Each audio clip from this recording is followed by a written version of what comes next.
ఈరోజు పొద్దురెల్లి సీరియల్లో స్టోరీ విషయానికి వస్తే కేశవ దగ్గర వాళ్ళ అసిస్టెంట్ ఉన్నాడు కదా, అతనైతే చెప్తా ఉంటాడు, ఇక శైలజ నీ దగ్గరికి రాదులే అన్న, మొన్న ఎందుకు వచ్చింది అంటే డబ్బులు ఇవ్వడానికైతే వచ్చింది.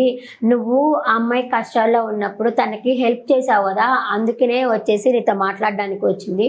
నువ్వేమో ఆ విధంగా కొట్టావు, ఆఖరికి నీకు డబ్బులు ఇవ్వాలన్న ఉద్దేశంతో తనకి ఇష్టమైన చైన్, అది కూడా వాళ్ళ నాన్న ఇచ్చిన చైన్ని కుదవబెట్టి మరీ నీకైతే డబ్బులు ఇవ్వడానికి వచ్చింది. ఆ రోజు ఇక్కడికే వచ్చింది, నేనే నీకు ఫోన్ చేయమని చెప్పాను, నీకు అందుకే అన్నిసార్లు ఫోన్ చేసిందన్న అని చెప్పి తన అసిస్టెంట్ అయితే కేశవతో చెప్తాడు. ఇంకా కేశవ ఫీల్ అవుతాడు అనమాట, పాపం అనవసరంగా కొట్టానేమో అని చెప్పి కేశవ కూడా చాలా ఫీల్ అవుతూ ఉంటాడు. ఇక కట్ చేసి వీళ్ళని చెప్పిస్తారు, మహాలక్ష్మి చక్రి. మహాలక్ష్మిని తీసుకొని చక్రి ఆఫీస్లో వదిలిపెట్టాలి కదా, కారులో అయితే తీసుకువెళ్తూ ఉంటాడు. ఆపండి ఇక్కడ అని చెప్పంటుంది. ఏమండి రోడ్లో ఆపితే బాగుంటుందండి కారు అంటే, రోడ్లో కాదండి ఒక సైడ్కి ఆపండి అని చెప్పి తనైతే అంటుంది. ఓ సైడ్కి, సరే అని చెప్పి ఆపిన తర్వాత నేను ఆ గుడికి వెళ్ళి వస్తాను అంటే, నేను కూడా వస్తానండి గుడికి, అన్నది దేవుడు రావద్దు అంటాడు ఆ గుడికి అంటే నవ్వుతుంది. ఇంకా ఇద్దరు వెళ్ళి గుడి దగ్గరికి వెళ్ళి దండం పెట్టుకొని వస్తారు. తనని పొగుడుతుంది అనమాట, మీరు సూపర్ అండి, మీరు నాకు చాలా హెల్ప్ చేశారు అని చెప్పేసరికి, నేను అంతేనండి, ఎవరైనా ఏదైనా సాధించాలి అనుకుంటే నేను వాళ్ళకి చాలా బాగా హెల్ప్ చేస్తాను అని చెప్పి తనకి తాను పొగుడుకుంటాడు. దానికి మహాలక్ష్మి అండి, మీకు మీరే పొగుడుకోవాల్సిన అవసరం లేదండి, ఆల్రెడీ నేను పొగుడుతున్నాను కదా, మళ్ళీ మీరు ఎందుకు సెల్ఫ్ డబ్బా కొట్టుకుంటున్నారు అని చెప్పనేసరికి, ఓ నాకు నేను సెల్ఫ్ డబ్బా కొట్టుకుంటున్నానా అని చెప్పేసి తను అంటాడు.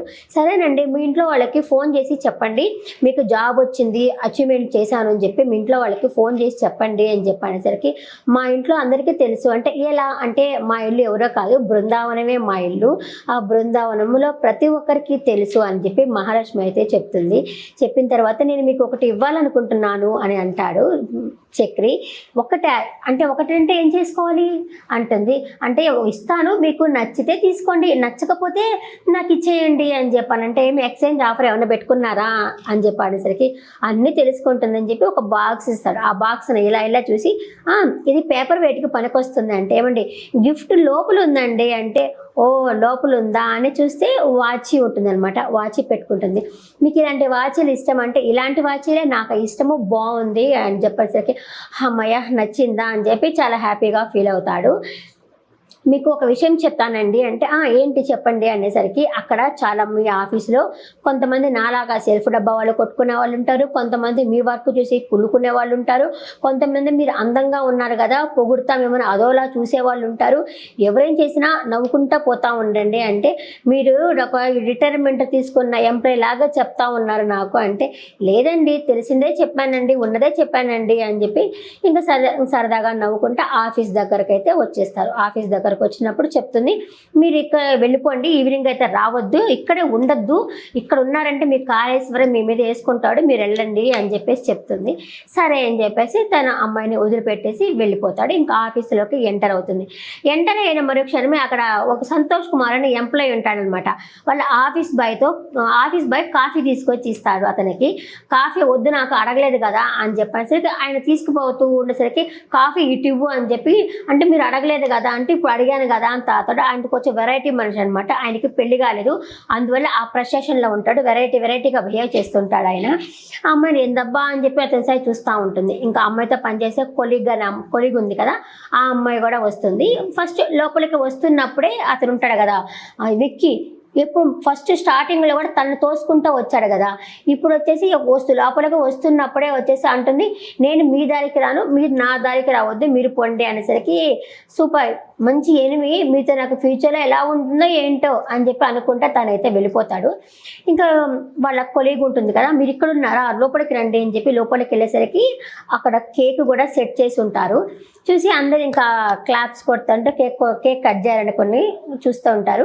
ఇంకా విక్కీ అంటాడు, మీరు అందమైన అమ్మాయి వచ్చింది అని చెప్పి కేక్ కట్ చేస్తాం అనుకుంటున్నారా, కాదు, ఈ ఆఫీస్ బాయ్ వచ్చినప్పుడు కూడా కేక్ అయితే కట్ చేసాము అని చెప్పి తను చెప్తాడు. అలాగే తన కొలీగ్ కూడా ఉండేసి, ఈ విషయంలో ఓకే, కానీ పని విషయంలో పని కానీ చేయకపోతే చేపను రుద్దినట్టు రుద్దుతారు ఇక్కడ అని చెప్పేసి అంటుంది. ఇంకా సరదాగా నవ్వుకుంటూ ఉంటారు. అప్పుడే ఆ సంతోష్ ఉన్నారు కదా, అతను గబగబా వచ్చేసి మనకి ఒక కొత్త ప్రాజెక్ట్ వచ్చింది మనకి అని చెప్పి అనేసరికి ఓ అవునా సూపర్ అని చెప్పి విక్కీ కూడా అంటాడు.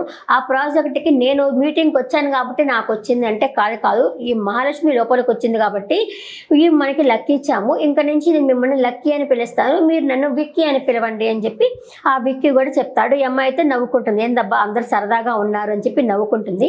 ఇంకా సంతోష్ వచ్చేసి మీకు పెళ్ళయిందా అని అడుగుతాడు. అడేసరికి ఏంటన్నయ్యా అంటుంది మహాలక్ష్మి. అర్థమైంది, ఇంకా నేను అడగలే మిమ్మల్ని అని చెప్పి అంటారు. ఇంకా విక్కీ ఉండేసి సరే కేక్ కట్ చేస్తే మేము మా పని మేము చూసుకుంటాము అని చెప్పేసి అనేసరికి కేక్ కట్ చేసి విక్కీకి ఒక మొక్క ఇచ్చి, తన ఎంప్లాయ్ ఉంది కదా ఆ అమ్మాయికి ఒక మొక్క ఇస్తుంది. ఇంకా ఆ ఎంప్లాయ్ ఉండేసి మిగతా వాళ్ళందరికీ కేక్స్ పంచు అని చెప్పేసి ఆఫీస్ బాయ్తో చెప్తుంది. ఇంకా సరే ఇంకా అందరికి ఇస్తానని చెప్పంటాడు. ఆ అమ్మాయి ఆ కొలిగ్ మాత్రం ఈ అమ్మాయితో క్లోజ్గా ఉందన్నమాట. ఇంకా అక్కడ ఆఫీస్ దగ్గరికి లోపలికి వచ్చి ఇదే మీ టేబుల్, ఇక్కడ కూర్చోండి అని చెప్పనంటుంది. సరేనండి అని చెప్పేసరికి అండి అని పిలవద్దు, నేనేమైనా మీకు అంటే 20 సంవత్సరాలు ఏమైనా పెద్దదానిలాగా కనిపిస్తున్నానంటే కాదు అంటే సరే ఇంకా అండి అని పిలవద్దు, మంచి ఫ్రెండ్గా కూడా ఉండొచ్చు కదా మనం ఫ్రెండ్స్ అని చెప్పి తన కొలిగ్ కూడా చెప్తుంది. సరేనే అంటుంది. దట్స్ గుడ్ అని చెప్పేసి అక్కడి నుంచి అయితే వెళ్ళిపోతుంది. ఇంకా ఆ తర్వాత వచ్చేసి తన అప్పుడే కన్నా ఫోన్ చేస్తాడు. కన్నా ఫోన్ చేసి ఇతనితో కొద్దిసేపు ఆడుకుందాము అనుకుంటుంది. కన్నా ఫోన్ చేసి ఎలా ఉంది వదిన అంటే, ఒరే ఆఫీస్ లాగా లేదురా ఇది, ఇక్కడ వర్క్ చేయకపోతే కుంభీ పాకమంట ఆ పాకమంట అని చెప్పాను అనేసరికి అవునా వదిన అయితే రిజైన్ లెటరు ఆయన మొహాన్ని కొట్టేసి వచ్చేసే వదిన అంటే ఊరికే రా జోక్ చేశాను అంటే జోకా నిజంగా చెప్పావేమో అనుకున్నాను వదిన అంటే లేదు లేరా ఆఫీసు చాలా బాగుంది అంటే అవునా వదిన అందరూ అమ్మాయిలే ఉన్నారా వదిన అంటే అవునరా అందరూ లేడీసే ఉన్నారు బాగానే పలకరిస్తున్నారు అని చెప్పేసి అయితే తనతో అయితే చెప్తుంది. ఇంకా తను అప్పుడే మళ్ళీ వెంటనే మాధవ్ కూడా ఫోన్ చేస్తాడు. మాధవ్ ఫోన్ చేసి ఎలా ఉందంటే బాగుంది పెద్ది, కేక్ కూడా కట్ చేశారు పెద్ది, అందరూ బాగానే పలకరిస్తున్నారు, అందరూ క్లోజ్గా ఉన్నారు అని చెప్పి మాధవ్తో కూడా చెప్తుంది. చక్రి ఫోన్ చేద్దామా వద్దా, ఫోన్ చేస్తే నన్ను తిడుతుందేమో, ఇంటికి వచ్చి తిడుతుందేమో, ఇక్కడ ఉన్నప్పుడు తిడుతుందేమో అని చెప్పి అనుకుంటా ఉంటాడు. ఇంతలోపల తన కొలీగ్ వచ్చి వాళ్ళ రెస్ట్ తీసుకునే ఏరియా ఉంది కదా, లివింగ్ ఏరియా అంటావా, అదే రెస్ట్ తీసుకునే ఏరియా దగ్గరికి వెళ్ళేసి ఇదే మనము అందరూ ఆఫీస్ వాళ్ళంతా ఇక్కడే రెస్ట్ తీసుకునేది అని చెప్పి కాఫీ ఏదో తాగుతూ ఉంటారు. తాగుతూ ఉన్నప్పుడే ఆ అమ్మాయి అడుగుతుంది అనమాట, మీరు ఎక్కడ ఉంటున్నారు అని అడుగుతుంది. అడిగేసరికి మీ నెగిటివ్ ప్లేస్ ఎక్కడ అని అడుగుతుంది. మా నెగిటివ్ ప్లేసు యాదగిరిగుట్ట అంటుంది. ఇక్కడ ఎక్కడ ఉంటున్నారు అంటే మా బంధువుల ఇంట్లో ఉంటున్నాను అని చెప్పనంటుంది. అంటే అంత మంచి వాళ్ళ అంటే అవును చాలా మంచి వాళ్ళు, అంటే మీ బంధువులు నేను చూడాలి అనుకుంటున్నానంటే తప్పకుండా ఒకరోజు చూపిస్తానులే అని చెప్పి మహాలక్ష్మి చెప్తుంది. మీకు పెళ్ళయిందా అని అడుగుతుంది అమ్మాయి. పెళ్ళి కాలేదని చెప్తుంది. పెళ్ళి కాలేదని చెప్పి ఆలోచనలో పడుతుంది. అయ్యో పెళ్ళి కాలేదు అని చెప్పానని చెప్పి ఆ అమ్మాయి అది గుర్తు తెచ్చుకుంటుంది అనమాట. మనది నిజమైన పెళ్ళి కాదు అని చెప్తాడు చక్రి. అదంతా గుర్తు తెచ్చుకొని మాది నిజమైన పెళ్ళి కాదు, ఇష్టం లేని పెళ్ళి కదా ఇది, అందుకే పెళ్ళి కాలేదని చెప్పాను, ఇంకా తన సమర్థించుకొని తాళిని ఇలా పెట్టుకో ఉంటుంది అనమాట, దాచిపెడదామనే ఉద్దేశంతో. అంతలోపల ఆ అమ్మాయి ఉండేసి సరే మీ గురించి చెప్పారు నా గురించి వినరా అని చెప్పి తన గురించి చెప్తుంటుంది. తను ఇక్కడ హాస్టల్లో ఉన్నాను, తన హాస్టల్ ఫుడ్ ఆ వాటర్ అనేది ఉందో ఆమె బయట నుంచి తెప్పించుకుంటుంది, నీళ్ళ ప్రాబ్లం ఉంది అన్నీ చెప్తా ఉంటుంది. ఈ అమ్మాయి ఇలా దాచిపెడుతూ పోతుంటుంది. ఏమంటే మీరు తప్పు చేస్తున్నారండి అంటే ఓ అమ్మ ఏందో ఏమో అనుకొని ఏం తప్పు చేస్తున్నా ఏంటి అని అనేసరికి అదేనండి మీరు చెప్పినంత నేను శ్రద్ధగా విన్నాను, నేను చెప్పింది మీరు వినడం లేదు కదా అని చెప్పేసరికి ఓ అదా చెప్పండి అని చెప్పి వింటుంది. ఆమె ఏ ఆలోచనలో ఉందంటే పెళ్లి కాలేదు అబద్ధం చెప్పాను కదా అని ఆ ఆలోచనలో ఉందన్నమాట ఆ అమ్మాయి మహాలక్ష్మి. చెప్తుంటే ఆ అమ్మాయి కూడా చెప్తుంటుంది కానీ ఇదే ఆలోచిస్తుంటుంది. నిజమైన పెళ్లి కాదని చెప్పటము, వాళ్ళ నాన్న ఇలా అనడం అదే ఆలోచిస్తూ ఉంటుంది.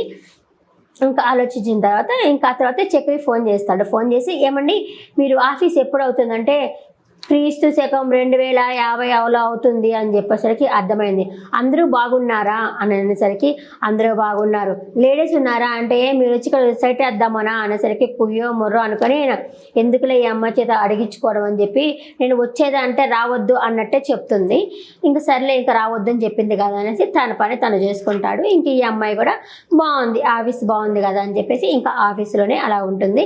ఇంకా ఈవినింగ్ అయితే అయిపోతుంది కదా, ఆఫీస్ వదిలేసి అలా బయటకు వస్తుంది. అలా బయటకు వచ్చిన వాళ్ళ కొలిగ్ కూడా ఉంటుంది అక్కడే.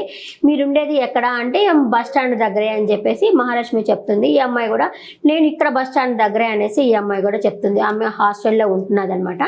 అలా చెప్తుంది. మీకు నాకు బస్ అంటేనే ఇష్టము అని చెప్పి మహాలక్ష్మి అంటుంది. అంటే సీట్ల కోసము జుట్టు పట్టుకొని కొట్టుకునేది ఎప్పుడన్నా చూసారా అంటే ఇప్పుడు దాకా నేను చూడలేదు. ఉల్లిపాయలు ఒలుచుకునే ఆంటీని అయితే నేను చూశాను అని చెప్పి, అంటే మన అప్పుడు వైరల్ అవుతుంది కదా బస్సులో ఒకరు ఉల్లిపాయలు తొక్కుల్చుకుంటున్నారు అనేసి ఫ్రీ బస్సు వల్ల ఆ మాట చెప్తుంది అనమాట. సరే అని చెప్పి ఇంకా వెళ్తాను అని చెప్పి ఇద్దరు సరదాగా అలా మాట్లాడుకుంటూ నిల్చుకొని ఉండేసరికి అప్పుడే ఒక ఆవిడ వచ్చి ఇలా డాష్ ఇచ్చుకొని పోతుంది అనమాట మహాలక్ష్మికి. ఆమె ఎక్కడో చూశాను అనుకుంటుంది, ఎక్కడ చూసానో గుర్తురాదు. ఏమండి అంటుంది. అంతలోపల కొలిగుండే ఏమిటి ఆవిడ మీద మీకు మన కోపం వచ్చిందంటే కాదు ఎక్కడో చూసినట్టు ఉంది ఆవిడ్ని అని చెప్పేసి మహాలక్ష్మి చెప్తుంది. ఇప్పుడు మిమ్మల్ని కూడా ఆఫీసులో చాలామంది ఎక్కడో చూశాను అని చెప్పిన అన్నారు వాళ్ళు కూడా. ఇప్పుడు నేను కూడా అంతకుముందు వేరే ఆఫీసులో పనిచేసేదాన్ని, నాకు అక్కడ నచ్చక మానేశాను అని చెప్పి తన గురించి తను ఏదో చెప్తా ఉంటుంది. ఈ మహాలక్ష్మి ఆలోచిస్తుంటుంది, ఎక్కడ చూశాను ఆమెని సడన్గా గుర్తురాదు. ఆ ఫోటోనే కదా చూసింది, సడన్గా గుర్తురాదు. ఎక్కడ చూశాను అని ఒకటే ఆలోచిస్తుంటుంది. ఇంకా బస్సు ఎక్కేసి బస్సు దిగేసి కూడా వచ్చేస్తుంది. అక్కడే కన్నా కూడా వెయిట్ చేస్తుంటాడు. వదిన అని పిలుస్తాడు. పిలిచినా ఏమీ పట్టించుకోదు. ఆమె ఆలోచన అంతా ఆమెను ఎక్కడ చూశాను అన్న ఆలోచన ఆవిడకి. అలా వచ్చినసరికి ఎక్కడ చూసానో అర్థం కాదు ఆమెకి. ఇంకా వస్తున్నసరికి మిమ్మల్ని పిలుస్తుంటే వెళ్ళిపోతున్నారు అనేసరికి ఏం లేదు ఒక ఆమె కనిపించింది, ఆమె ఎక్కడో చూసినట్టు ఉంది అని చెప్పి కన్నాతో చెప్తుంది. చెప్పిన తర్వాత దాని గురించి వదిలేయండి మళ్ళీ మన బ్రెయిన్ తీసుకుంటుంది దాన్ని, అదే గుర్తు చేస్తుంటుంది, వదిలేయ్యి అని చెప్తుంది. అయినా కూడా ఆలోచిస్తూనే ఉంటుంది. అంత లోపల కన్నాకి ఒక అతను ఇట్లా డాష్ ఇచ్చుకొని పోతాడనమాట. పోయేసరికి అప్పుడు గుర్తొస్తుంది ఈమెని ఎక్కడ చూసా మనసుకి. వెంటనే ఆ ఫోటో గుర్తొస్తుంది మహాలక్ష్మికి. అరే ఈమె వీళ్ళ అమ్మ కదా అని గుర్తొచ్చేస్తుంది. అంత లోపల కన్ను అడుగుతాడు, ఏంటి ఆలోచిస్తున్నారు మీరు, గుర్తొచ్చిందా మీకు ఆవిడ ఎవరు అంటే, గుర్తొచ్చిందిరా మీ అమ్మరా అని మనసులో అనుకుంటుంది. పైకైతే చెప్పదు. ఆవిడ మీ అమ్మేరా అని చెప్పి అనుకుంటుంది.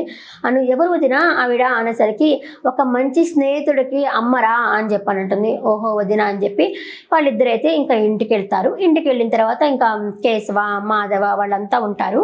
ఇంకా కేశవ వచ్చేసి మీరు బస్సులో వచ్చారు కదా, అరే నువ్వు ఎందుకు పోలేదనేసరికి నేను పోయేసరికి ఆవిడ వద్దని చెప్పింది అని చెప్పి చక్రి అంటాడు. ఒక పని చేద్దాము, మనమే ఒక సెకండ్ హ్యాండ్ కారు కొని డ్రైవర్ని పెడదాము అని చెప్పి అనేసరికి మహాలక్ష్మి ఉండేసి మీరు నా కోసం కారు కొని డ్రైవర్ని పెట్టేసరికి నాకు ఉండదాకా 23,000 జీతము, ఆ జీతానికి ఈ కార్ని డ్రైవర్ని మెయింటైన్ చేయాలా, వద్దులే నేను బస్సులోనే పోతానంటే అంత సేఫ్ కాదు కదా అంటే, పర్వాలేదు నేను బస్సులోనే పోతాను, బస్సే చూసుకుంటాను, బాగానే ఉందిలే నాకు అని అయితే తను చెప్తాడు. ఇంకా మాధవ కూడా ఉండేసి సరే అమ్మ అడిసిపోయావా నేను వంట చేస్తానులే తనైతే చెప్తాడు. ఇంకా వీళ్ళు అలా మాట్లాడుకునేసరికి ఇంక ఇదే ఆలోచన ఎక్కడ చూశాను అని చెప్పి మహాలక్ష్మి అదే ఆలోచిస్తూ ఉంటుంది. అందరూ ఇంకా ఎవరి పనులకు వాళ్ళు వెళ్ళిపోతారు. ఇక మహాలక్ష్మి గబగబా బయటికి వెళ్తుంది వాళ్ళ నాన్నతో మాట్లాడడానికి. ఆయనేమో సిగరెట్ కాలుస్తుంటాడు. నేను వస్తున్నాను అని చెప్పంటుంది. నేను పడేశాను అని చెప్పనేసి పడేస్తాడు. నేను ఎవరిని చూసినా భయపడలేదు కానీ నిన్ను చూసి భయపడుతున్నాను, నువ్వు మా అమ్మ లాంటి దానివి అని చెప్పేసి ఆ నారాయణ కూడా చెప్తాడు. ఓకే సుపుత్ర అని చెప్పండి, నేను మిమ్మల్ని ఒక విషయం అడుగుతాను సుపుత్ర అంటే, ఏంటి అంటే కన్నా వాళ్ళ అమ్మ ఎవరు అంటే నేను చెప్పను అంటాడు. నేను ఆవిడ చూశాను అంటుంది. చూశాను అనేసరికి ఆయన షాకి ఎవరో అనుకుని ఎవరినో చూసి ఉంటావులే, ఆవిడ ఈవిడే కాదు అంటే ఈవిడే నేను చూశాను అనేసరికి ఇంపాసిబుల్ అంటాడు. లేదు నేను చూశాను అని చెప్పానంటుంది. నుండవమ్మ ఊరుకోమ్మా కాదు అని చెప్తున్నాను కదా, నువ్వు ఏదో అనుకుంటున్నావు అని చెప్పి ఆయన అయితే అక్కడి నుంచి అయితే వెళ్ళిపోతాడు. నేను చూశాను అని చెప్తుంటే ఎవరు వినడం లేదు అని చెప్పేసి తనైతే అనుకుంటుంది. ఇంకా రేపటి ఎపిసోడ్లో ఏంటి అంటే ఈ అమ్మాయి కోసం బాత్రూమ్ కడుతున్నారనమాట. అక్కడ నలుగురు అన్నదమ్ముడు కలిసి బాత్రూమ్ కడుతున్నారు. వాళ్ళ నాయన కూడా ఆయనకి పాపం టపాసులు కాల్చినప్పుడు చేయికి దెబ్బ తగిలింది కదా, దానికోసమని కన్నాకి సారీ చెప్పు అంటే ఆయనకి నేను ఎందుకు సారీ చెప్పాలని చెప్పేసి అక్కడ కన్నా అడుగుతున్నాడు. రేపు అతనికి క్లాస్ పీకుతుంది అనుకుంటాం మహాలక్ష్మి. ఇదే ఈరోజు జరిగిన ఎపిసోడ్. ఇంకా నేను నెక్స్ట్ ఎపిసోడ్లో మళ్ళీ కలుస్తాను. టాటా బాబాయ్ నమస్తే. ఈరోజు ఎపిసోడ్ ఎలా ఉంది కమెంట్ సెక్షన్లో కమెంట్ చేయండి. మీకు వీడియోస్ నచ్చుతూ ఉంటే ఒక లైక్ కొట్టండి, నన్ను కొంచెం ముందుకు తీసుకెళ్ళండి. పెద్ద యూట్యూబర్లను నేను ముందుకు తీసుకెళ్తారు, చిన్న వాళ్ళని ముందుకు తీసుకెళ్ళరా. నేను ఓన్లీ సీరియల్సే కాదు న్యూస్ కూడా నేను చెప్తా ఉన్నాను. ఒకసారి నా ఛానల్కి వచ్చి చూడండి. Bye.